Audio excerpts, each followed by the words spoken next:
కాసేపట్లో నిజామాబాద్లో పర్యటించనున్నారు కేంద్ర హోంమంత్రి అమిత్ షా. అంతకుముందు అమిత్ షాకు బేగంపేట ఎయిర్పోర్ట్లో రాష్ట్ర బీజేపీ నేతలు స్వాగతం పలికారు. కేంద్ర మంత్రి కిషన్ రెడ్డి, ఎంపీలు డీకే అరుణ, కొండా విశ్వేశ్వర్రెడ్డి, ఎమ్మెల్యే రాజాసింగ్ అమిత్ షాకు స్వాగతం పలికిన వారిలో ఉన్నారు. నిజామాబాద్లో జరిగే పసుపు బోర్డు కార్యాలయం ప్రారంభోత్సవానికి అమిత్ షా ముందుగా హైదరాబాద్ వచ్చారు. హైదరాబాద్ నుంచి హెలికాప్టర్లో నిజామాబాద్ వెళ్లారు.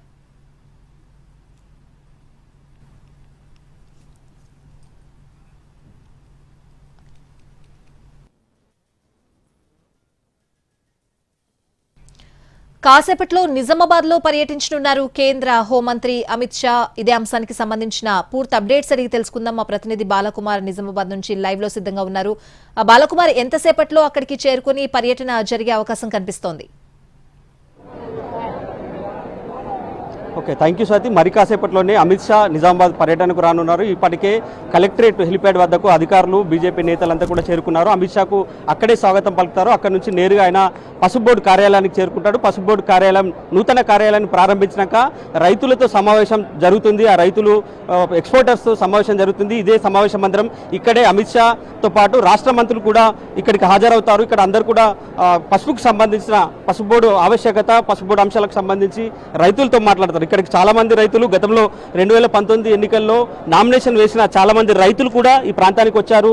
అమిత్ షాతో ముఖాముఖి కూడా ఉంటుందని అధికారులు అయితే చెప్తున్నారు. అయితే ఈ సమావేశం పూర్తయ్యాక నేరుగా అతను అమిత్ షా డిఎస్ విగ్రహాన్ని, క్యాన్సర్ విగ్రహాన్ని ఆవిష్కరణకు వెళ్తారు. అక్కడ నుంచి కిసాన్ సమ్మేళనం జరుగుతుంది. పాలిటెక్నిక్ కళాశాల మైదానంలో బహిరంగ సభ ఉంటుంది. ఆ సభా వేదికకు చేరుకుంటారు. అక్కడే రైతులను ఉద్దేశించి సమావేశంలో పార్టిసిపేట్ అవుతారు. ఇక పసుపు బోర్డు కోసం చాలా ఏళ్లుగా రైతులు ఇక్కడ పోరాటాలు చేశారు. దశాబ్దాల తరబడి పోరాటం కొనసాగింది. పసుపు బోర్డు వస్తే తమకు మేలు జరుగుతుంది, పసుపు బోర్డు అయితే గిట్టుబాటు ధర లభిస్తుందని ఒక ఆశతో రైతులైతే పసుపు బోర్డు కోసం పోరాటం చేశారు. ఆ పోరాట ఫలితంగానే పసుపు బోర్డు ఏర్పాటైంది. ఇవాళ నూతన కార్యాలయం కూడా ప్రారంభం కానుంది. దానికి అమిత్ షా కూడా హాజరవుతారు. ఇక్కడ మనతో చాలా మంది రైతులు కూడా ఉన్నారు. సో ఈ పసుపు బోర్డు ఈరోజు కొత్త భవనం ప్రారంభం కాబోతుంది. ఎట్లాంటి ఎక్స్పెక్టేషన్స్? ఇక్కడ రైతులకు చాలా ఆనందంగా ఉన్నది. ఎన్నో ఏళ్ల నుంచి మేము కష్టపడుతున్నాం, కానీ మాకు సరైన గిట్టుబాటు ధర లేక 1 సంవత్సరం ఉంటుంది, 10 సంవత్సరాలు ఉండలేదు. ఈ నిర్ణయం వల్ల, మోడీ గారి నిర్ణయం వల్ల, అమిత్ షా నిర్ణయం వల్ల, మా అరవింద్ గారి సహకారంతో మా రైతులందరికీ చాలా ఆనందంగా ఉంది. ఇది మా అందరికీ శుభసూచకంగా, మా రైతుల కుటుంబాలకు కూడా ఎంతో ఉత్సాహంగా ఉంది. అది మేము మా జన్మలో మర్చిపోలేము. అవుతుందని ఎప్పుడు కూడా కలగని లేదు. అయినందుకు వారికి ధన్యవాదాలు చెప్తున్నాం సార్. గతంలో మద్దతు ధర రాలేదు, గిట్టుబాటు లేదని కూడా ఆందోళన, సాగు కూడా తగ్గించారు. ఇప్పుడు బోర్డు ఇక్కడ ఏర్పాటు కావడంతో ధరలు ఏమైనా పెరిగే అవకాశం, ఎట్లా ఎక్స్పెక్టేషన్? ఈ ఎక్స్పెక్టేషన్ మాకు 100% ఉన్నది. ఎందుకంటే మాకు మద్దతు ధర ఉంటే మా రైతులందరము కలిసి చేసే ఉత్సాహం ఉంటుంది. దాన్ని ఎంత కష్టమైనా భరించే ఆలోచన ఉంటుంది. కాబట్టి ఇది మాకు చాలా ఆనందదాయకమైన విషయంగా మేము భావిస్తున్నాం.